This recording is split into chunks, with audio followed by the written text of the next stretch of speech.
మన ముకుంద జ్యువెలరీలో republic sale flat 10% on VA అన్ని జ్యువెలర్స్ మీద. నూతన బ్రాంచెస్ జూబ్లీ హిల్స్ మరియు వైజాగ్ లో అతి త్వరలో ప్రారంభం. బీజేపీలో గెలిచింది 8 మంది ఎమ్మెల్యేలు.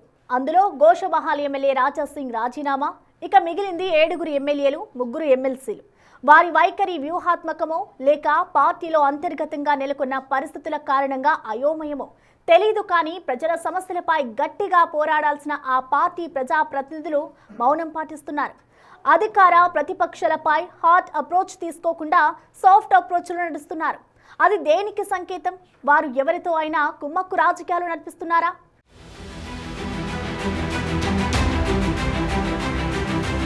బీజేపీలో కొందరు ఎమ్మెల్యేలు, ఎమ్మెల్సీలు కాంగ్రెస్ ప్రభుత్వానికి ప్రోగా పనిచేస్తున్నారా? ప్రతిపక్ష హోదాలో ప్రభుత్వాన్ని పరిశీలించాల్సిన పార్టీ ప్రతినిధులు అధికార పక్షానికి మద్దతుగా వ్యవహరిస్తున్నారా? ప్రజా సమస్యలపైన గట్టిగా గొంతులేపాల్సిన బీజేపీ ప్రజా ప్రతినిధులు ఎందుకు మౌనంగా ఉన్నారు?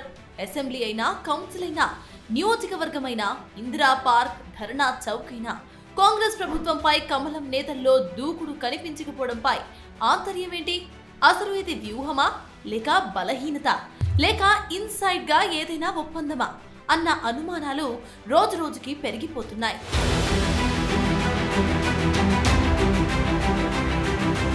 కాషాయ పార్టీ ప్రజాప్రతినిధులు పరోక్షంగా కాంగ్రెస్ కు మద్దతు ఇస్తున్నారన్న చర్చ ఆ పార్టీతో పాటు పొలిటికల్ సర్కిల్స్ లో జరుగుతోంది. ముఖ్యంగా మున్సిపల్ ఎన్నికల నగారా మోగడంతో అదే ఇప్పుడు తెలంగాణ రాజకీయాల్లో హాట్ టాపిక్ గా మారింది.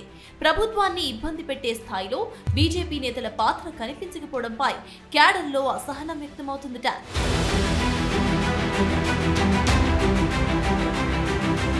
మరోవైపు ప్రశ్నించడానికి, లేవనెత్తడానికి ఆస్కారం, ఆధారాలు లేని ప్రజాపాలన రాష్ట్రంలో కొనసాగుతుండటంతో ఎమ్మెల్సీ, ఎమ్మెల్యేల మౌనానికి కారణమన్న చర్చ సైతం నడుస్తోంది.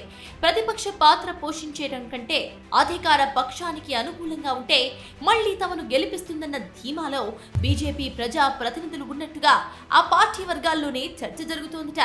అందులో భాగంగానే పోరాటాలు చేయకుండా పార్టీ పిలుపునిచ్చిన కార్యక్రమాలకు దూరంగా ఉంటూ కొందరు ఎమ్మెల్యేలు, ఎమ్మెల్సీలు చోద్యం చూస్తున్నారట.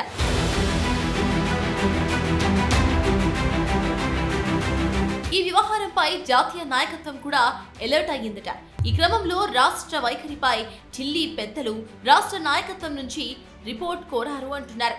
అలా హైకమాండ్ సీరియస్ అయ్యి రిపోర్ట్ కోరిన తక్షణమే ఎమ్మెల్సీలు రిటైర్డ్ ఉద్యోగుల సమస్యల మీద హుటాహుటిన ఇందిరా పార్క్ వేదికగా ధర్నా ప్రకటించారు అంటున్నారు బీజేపీ నేతలు. ఎమ్మెల్సీలుగా గెలిచి ఏడాది పూర్తయింది. ఏడాది కాలంగా కనిపించని సమస్యలు ఇప్పుడే కనిపించాయా? ఉన్నపలంగా రిటైర్డ్ ఉద్యోగులపై ఎమ్మెల్సీలకు ప్రేమ అసలు ఎందుకు పుట్టుకొచ్చింది? గత ప్రభుత్వంలో ఆ సమస్య కనిపించలేదా అన్న చర్చ సైతం స్టార్ట్ అయింది.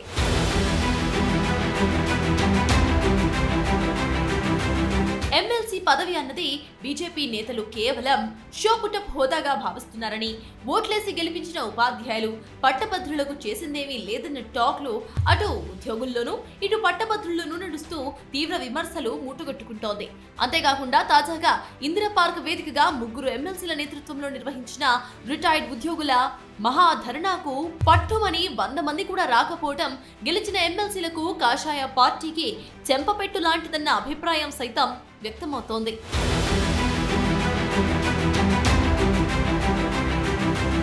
అదటుంచితే పార్టీ తీసుకుంటున్న అధికారిక స్టాండ్ కు భిన్నంగా కొంతమంది ఎమ్మెల్యేలు, ఎమ్మెల్సీలు మౌనంగా ఉండటం, కొన్ని సందర్భాల్లో ప్రభుత్వానికి అనుకూలంగా వ్యవహరించడం, ఇవన్నీ కలిపి చూస్తే గ్రే ఏరియా పాలిటిక్స్ అంటే నైతికత లేని రాజకీయం చేస్తున్నారనే ఆరోపణలు వెల్లువెత్తుతున్నాయి. అందుకే ఎమ్మెల్యేలు, ఎమ్మెల్సీల పనితీరు, వారి వైఖరితో ప్రజల్లో పార్టీపై పడుతున్న ఇంపాక్ట్, ప్రభుత్వంపై వారు ఎందుకు పోరాటం చేయలేదన్న అంశాలపై ఢిల్లీ బీజేపీ పెద్దలు రాష్ట్ర నాయకత్వం నుంచి ఫీడ్బ్యాక్ కోరారట.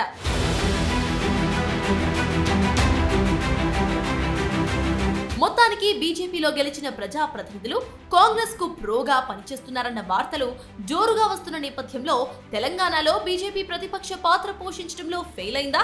ఇంకా వారి మౌనం అసలు ఎంతకాలం కొనసాగుతోంది? రాష్ట్ర నేతల వ్యవహారంపై రిపోర్ట్ కోరిన అధిష్టానం ఏ నిర్ణయం తీసుకుంటుంది? రాష్ట్ర నాయకత్వం ఏ విధమైన రిపోర్ట్ ఇవ్వబోతోంది అన్నది ఇప్పుడు తెలంగాణ కాషాయ పార్టీలో ఉత్కంఠ రేపుతోన్న విషయం.